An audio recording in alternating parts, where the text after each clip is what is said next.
Guys আসসালামু আলাইকুম, সবাই কেমন আছেন? আশা করি ভালো আছেন। তো আমি আবারও ব্লগ ভিডিও নিয়ে চলে আসলাম। তো যাইতেছি বাজারে। তো বাজারে যাওয়ার সময় দাদার সাথে দেখা। উঠেছিলেন উঠে বাজারে কৃষক খাবার খাবার চলো আমি খেলেছি।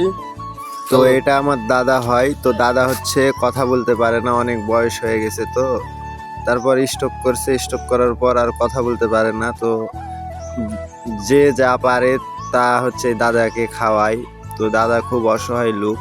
তো আমি যখনই দেখা হয় তখনই নিয়ে যাই বাজারে, বা বাজারে দেখা হলে যা খাবার চাই তাই খাওয়াই। তো এটা আমার ব্যবসার প্রতিষ্ঠান। তো আমি যেই জায়গায় ব্যবসা করি সেই ব্যবসা প্রতিষ্ঠানে, এটাই মানে স্কুল, প্রাইমারি হাই স্কুল যৌথ। তো চলে আসলাম দোকানে।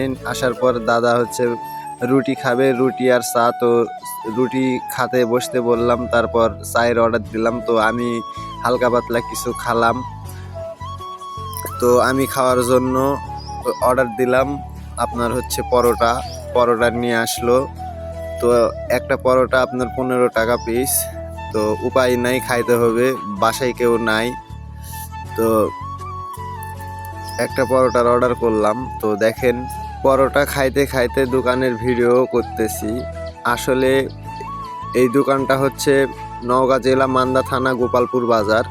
তো আমাদের স্কুল গেটে দোকান, গোপালপুর বাজার স্কুল গেট। তো পরোটা খাওয়ার শেষের পথে, তো পরোটা খেয়ে আবার চা খেলাম। খাওয়ার পর আমার আম্মু খুব অসুস্থ। তো মায়ের জন্য কিছু ওষুধ নিলাম। তো ওষুধ নেওয়ার পর আপনার কি কি ওষুধ লাগবে সেটা আবার আমি হচ্ছে মানে ভালোভাবে জেনে নিলাম। নেওয়ার পর চলে আসলাম এক বড় ভাইয়ের দোকানে, টিকটক সেলিব্রিটি।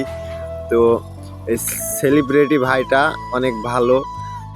তো সব কিছু শেষ করে চলে আসতেছি বাড়ির দিকে।